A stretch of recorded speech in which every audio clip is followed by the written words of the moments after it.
एक समय में तैयार करें। प्राण प्रतिष्ठा 22 तारीख को है। हमारे साथ राम मंदिर निर्माण समिति के चेयरमैन नृपेंद्र मिश्रा जी हैं। नृपेंद्र जी, बहुत बहुत धन्यवाद ये समय देने के लिए। आपने चूंकि तुलसीदास जी को याद किया जी, तो याद करना जरूरी हो गया है जी, वो हमारे आराध्य हैं। बिल्कुल। और लाइन जो मैं आपको बताना चाहता हूँ वो ये है, राम काज कीने बिना मोय कहाँ विश्राम। बिल्कुल। तो मेरे लिए तो ये अभी शुरुआत है। 2024 में पूरा मंदिर निर्मित हो जाएगा, ऐसा आश्वासन ट्रस्ट ने सभी श्रद्धालुओं को दिया है और हमारी पूरी कोशिश होगी कि हम उसके अनुसार सही और सत्य उतरें। आपने जो बात कही कि राम काज पूरा किए बिना विश्राम नहीं है, मुझे लगता है नृपेंद्र जी आपने तो इसको जिया है, क्योंकि पिछले 3 सालों में जिस तरह से आपने ये काम किया, आप लगे रहे, मुझे ऐसा लगता है कि यहाँ मंदिर की एक एक ईंट से आप वाकिफ रहे हैं। तो ये तो इसके बिना हो नहीं सकता जी। मैं अपनी प्रशंसा नहीं कर रहा हूँ, ये तो जो जिम्मेदारी है इसके इंच इंच हर क्षण क्षण के निर्णय में मेरी भी हिस्सेदारी है। केवल मेरी अकेली नहीं है, इसमें हमारे टीम में लार्सन टूब्रो जुड़े हैं, इसमें हमारी टीम में टाटा कंसल्टेंट ऑफ इंजीनियर्स जुड़े हैं, इसमें न्यास के सदस्यगण हैं। सबके साथ मिलकर हर विषय पर निर्णय लेना पड़ता है। आज भी निर्णय लेना पड़ रहा है कि किस, और आपको मैं सिर्फ उदाहरण से स्पष्ट करूंगा कि शुरुआत तो इससे हुई कि ये बलवी जमीन, इसमें आधारशिला क्या हो, फाउंडेशन क्या हो। तो बड़ा विवाद नहीं, लेकिन विचार की भिन्नता थी कि यहाँ पे पाइल फाउंडेशन हो या यहाँ से मिट्टी खोद के बाहर करें और इंजीनियर्ड मिट्टी लाएं और उसके ऊपर हम निर्माण कार्य करें।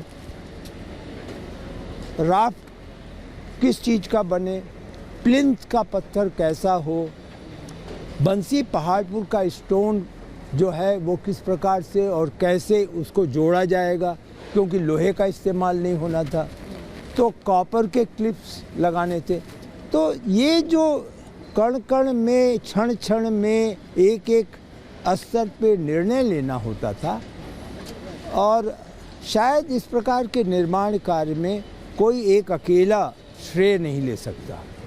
जो भी निर्णय थे वो टीम वर्क से हो सकते थे। इसलिए आपने जो कहा कि जितना कार्य हुआ है और जो अब आगे कार्य होना है, एक टीम एफर्ट होगा, उसका मैं भी हिस्सेदार हूँ। ये बहुत अच्छा लगा नृपेंद्र जी आपसे सुनकर, क्योंकि मुझे ऐसा लगता है कि इस मंदिर में एक जो जन भागीदारी है, क्योंकि आपने कहा सब इसमें है, मैं वो जन भागीदारी इसमें भी देखती हूँ कि हर किसी ने जैसे दान दिया, लोगों ने 10-10 रुपए दान दिए। लोग जब आप अंदर आ रहे थे हमारे साथ, मुझे बड़ा अच्छा लगा, लोग आपके साथ तस्वीर खिंचा रहे हैं, आपके पैर छू रहे हैं, क्योंकि उन्हें पता है कि आपने इस मंदिर निर्माण में किस तरह से अपना समय और अपना पूरी मेहनत लगाई है। आपको लगता है कि लोग एक तरह से इस मंदिर के साथ साथ, आपने पिछले सालों में आपने देखा है लोग जुड़ते चले गए बहुत। जो आपने कहा, जब मंदिर का ढांचा शब्द तो बहुत गलत होगा, जो मंदिर का प्रारंभिक आकार की कल्पना हुई तो उसमें इतना एम्बिशियस नहीं था, इतनी ज़्यादा हम आशा नहीं कर रहे थे कि इस प्रकार का भव्य 3 स्टोरी टेम्पल होगा, लेकिन बन गया। इरादा था तो होना था। अब जब नक्शा बन गया, आर्किटेक्ट हो गया, तो धनराशि का प्रश्न उठा। बिल्कुल। तो धनराशि कहाँ होगी, और यह तो स्पष्ट था।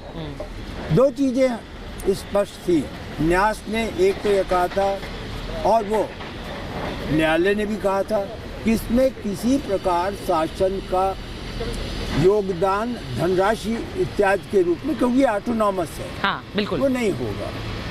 तो दूसरी बात, ट्रस्ट ने कहा था कि हम कोई भी ऐसा सामान क्रय नहीं करेंगे जिसमें टैक्स वगैरह बचाने का प्रयास हो। हाँ। तो सबसे पहले हम सरकारी टैक्स देंगे, तब इस निर्माण कार्य को शुरू करेंगे। तो धनराशि के बारे में चुनौती हुई। अंत में 5 लाख से अधिक गांवों में स्वयं सेवक जो विश्व हिंदू परिषद के और राष्ट्रीय स्वयं सेवक संघ के स्वयं सेवक थे, उन्होंने गांव-गांव संपर्क करके 3,500 करोड़ रुपए एकत्रित किए। और आपको गर्व होगा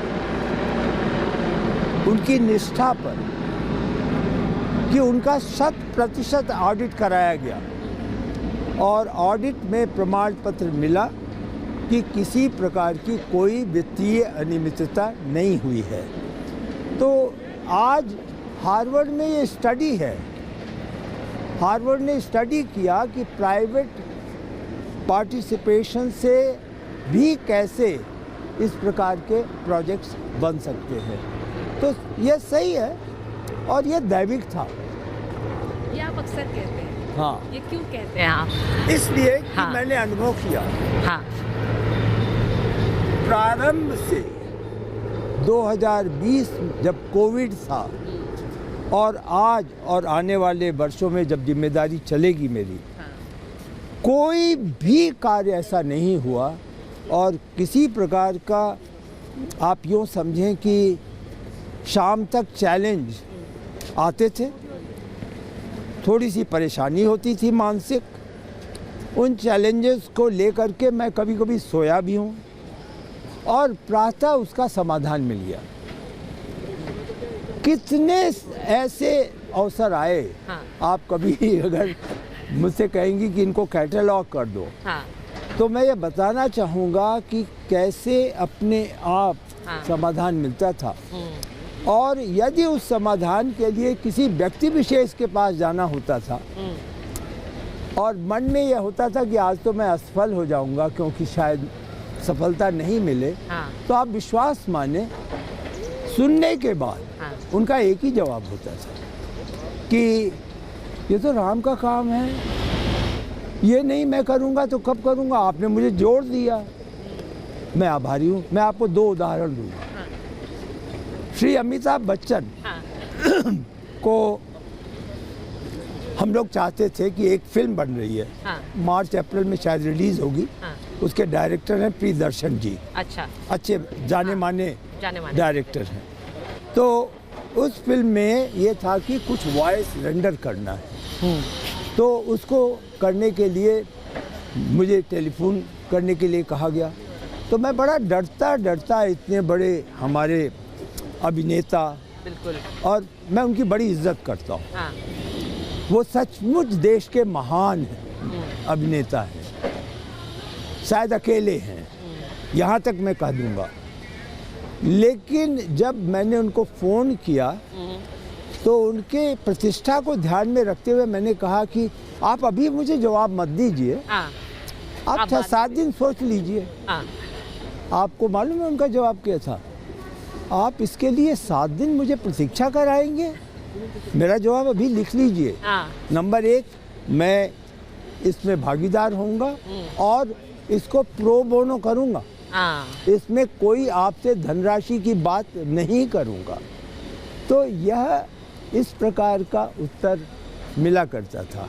मैंने कहा ना निपेश जी, कुछ ऐसे भक्त होते हैं जिन्हें राम काज के लिए प्रभु श्री राम खुद तय करते हैं, उसी का उदाहरण आप भी दे रहे हैं। मैं एक चीज़ पूछूंगी, बस 2 दिन बचे हैं प्राण प्रतिष्ठा में और ये मंदिर हमारे सामने फूलों से सजा हुआ मुझे नज़र आ रहा है। अगर दिखा पाएँ आप वो तस्वीर भी हमारे दर्शकों को, बहुत खूबसूरत लग रहा है। इसकी मैंने कहा कि एक एक ईंट से आप वाकिफ़ हैं।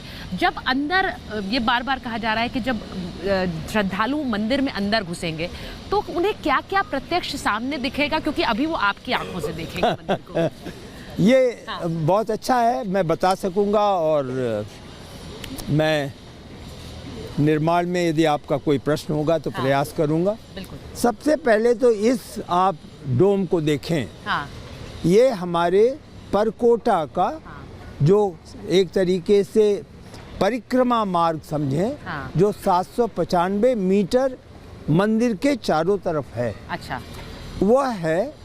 और इस परिक्रमा मार्ग में जो वॉल्स होंगी जिसमें पैनल होंगे, ब्रॉन्ज के पैनल, उसमें मर्यादा पुरुषोत्तम के वह संदेश होंगे 6 फीट बाई 5 फीट के 100 पैनल होंगे कि मर्यादा पुरुषोत्तम किस प्रकार की मर्यादाओं का पालन करते थे अपने जीवन में, और उसका पालन करते हुए यदि कोई अन्य महान व्यक्ति हुआ तो उसका विवरण होगा। अच्छा, इसके अंदर जब आप जाएंगी तो श्रद्धालु तो यहाँ से परकोटे से वो नीचे जाएगा, एंटर यहाँ से करना है सभी को। अच्छा। और जैसे ही जाएगा तो उसको प्रथम डोम जो आप देख रही हैं, हाँ। ये मंडप है, हाँ।